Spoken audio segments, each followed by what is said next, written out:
Hi, I'm Steve Jones and I'm going to tell you something about solar energy. As you can see, we've got a list of renewable energies here, of which solar is one, and fossil fuels, which solar is not.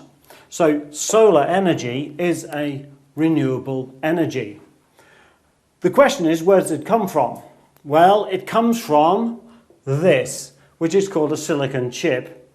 Now, a silicon chip isn't a simple thing, although silicon itself is very, very common. All rocks contain silicon dioxide.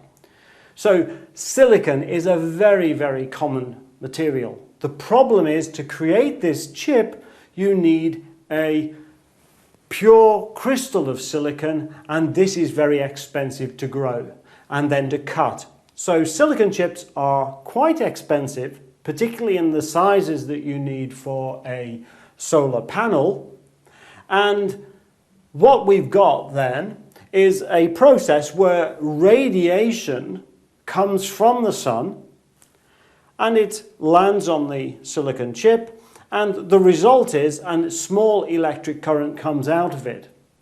Now, the electric current to come out of one silicon chip is minute, and therefore we have to put lots and lots of these silicon chips together, and we call that an array.